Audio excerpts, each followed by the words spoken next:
Hello everyone, and welcome to my General Hospital official channel. I hope everyone is having a wonderful day. Before we begin, please hit the subscribe button and give this video a thumbs up. Alexis starts speaking with Judge Kim. At the gallery, Trina was working on a project when she noticed her Dove figurine and recalled her weekend with Spencer. Spencer arrived just then with coffee for them. Laura was back in town, he told her, and he gave her an update on the hunt for Nicholas. Spencer made the decision that he didn't want Nicholas to come back since it would disrupt the rhythm that he, Esmond, and Ace had established. Ace would be better off without Nicholas' influence, in his opinion. "But you're fine with Esmond?" Trina inquired. Since Esmond was Ace's mother, Spencer reasoned that the query was irrelevant. Nonetheless, Trina brought up all of the wrongdoings that Esmond had committed against them. Although Esmond had been a terrific mother, Spencer believed that he would never be able to forgive her. Spencer assured Trina that Esmond wasn't a danger to them, despite Trina's belief that them playing house was a dream come true for Esmond. Trina only wanted for Spencer to consider their future together, as their relationship was now more serious. When Laura arrived to Valentine's, he immediately started talking about his worries regarding Charlotte. Until he revealed the security film showing Charlotte entering Anna's room, Laura was in denial. He revealed that he also thought Charlotte was to blame for the fire that destroyed Anna's home. Valentine could only surmise that Charlotte was angry that he chose to spend time with Anna rather than her. Victor may have been involved, Laura concluded, and Valentine concurred that Victor had armed Charlotte while she was a boarder. He needed to free Charlotte from Victor's control, Laura informed him. TJ complimented Portia on her new role as co-chief of staff at the hospital. On her first day in the new job, he dreaded to break the bad news that Cyrus had been let out of jail. Nevertheless, he did so. Maxie brought them breakfast, and Felicia, and she went into a conference room in the hospital and sat down. Maxie expressed her pride in her mother for beginning a new career. She discussed the most recent issues at Deception and the resolution, which called for Sasha to be replaced as the organization's spokesperson. Maxie understood why Sasha would want to relocate, but she would miss her pal. She said their friendship was finished since Brooke Lynn had already ruined everything. Felicia told Maxie that she had also erred in saying, "It doesn't have to be." She pleaded with Maxie to pardon Brooke Lynn and asked Sasha to stay. Jordan's table was Jordan's first stop after Anne entered the Metro Court restaurant. She requested a transfer to a table that was more secluded or private because Jordan's was too exposed. Jordan reassured Anna that she recognized her anxiety after they were seated at a separate table. Anna questioned whether Jordan would resume his duties as commissioner now that Laura was back. Jordan acknowledged that she was conflicted because she felt like she could better serve Port Charles in the mayor's office. The idea of working with Laura full-time, she claimed, was tempting, but nothing compared to getting your hands dirty on a case. When Portia arrived at that very moment, she slammed Jordan for failing to inform her that Cyrus had been freed from Pentonville. Jordan called the number a short while later, demanding to know why Cyrus' release hadn't been announced. She said that he had been released due to hardship following his heart attack when she stopped the call. He had just abused the legal system, Portia yelled. Jordan thought he would avoid Portia and her family since he wouldn't want to risk his release or his dreams of getting back together with Laura. As Gregory genuinely liked Dr. Kramer, Finn ran into Elizabeth at the hospital and thanked her for arranging Gregory an appointment. He also expressed regret for scrapping their dinner plans the previous evening and gave Elizabeth the reassurance that Violet was doing much better.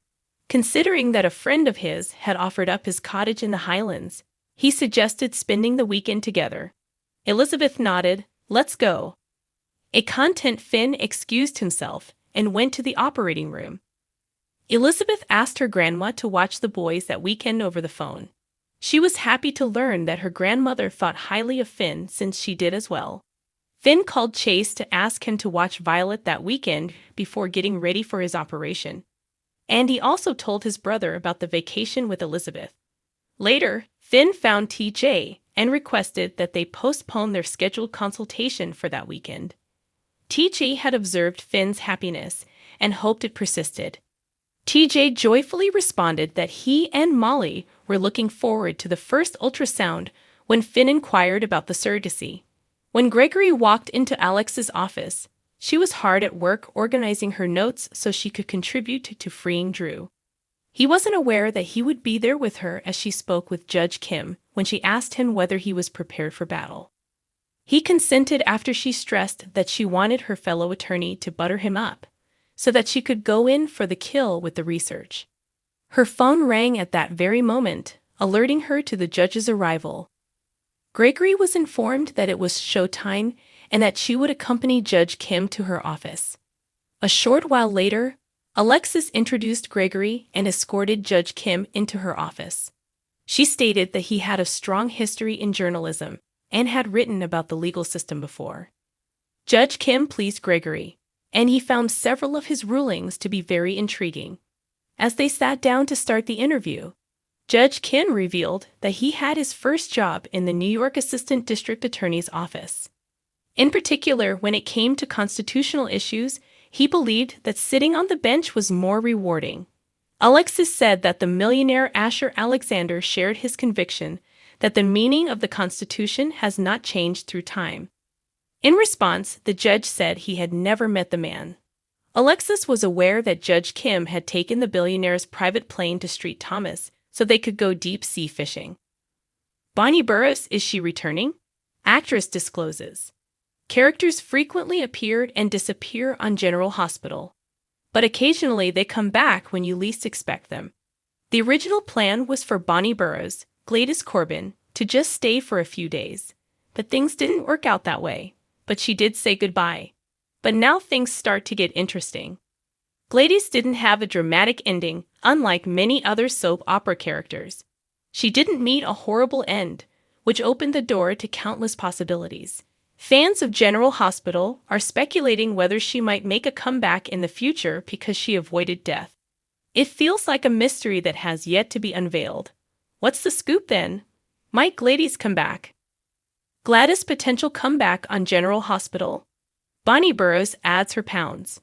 Bonnie Burroughs didn't anticipate Gladys Corbin's adventure on General Hospital to last more than a few days when she first took on the part. Gladys' life in Port Charles nevertheless became a multi-year roller coaster. In the episode from October 5, 2023, she left. But whether Gladys might mount a comeback in the future is the issue on fans' minds. She wasn't killed off after all. Bonnie Burroughs hinted at the potential of Gladys smuggling herself back into Port Charles in a recent interview with Soap Opera Digest. She had a light-hearted conversation with Cynthia Watrous, who made the remark, "At least you're not getting beheaded." Gladys might not be dying a horrible death, which provides room for her reappearance. The tales on General Hospital are notoriously crazy, and as Burroughs put it, anything can happen. The rambling Gladys character, who was a compulsive liar and couldn't seem to get her act together, was also a favorite of Burroughs. She did a fantastic job portraying Gladys. Even in the darker parts, the actress cited her own experiences as a good Girl Scout as the inspiration for wanting to play a role similar to Gladys in General Hospital. While Gladys Corbin's future is still up in the air, one thing is certain: Bonnie Burroughs would be pleased to step into the role. Fans of General Hospital will have to wait to see if Gladys ever makes a comeback in Port Charles. Do you want her to come back eventually? Thanks for watching if you liked this video. So please don't forget to subscribe my channel and don't miss any update.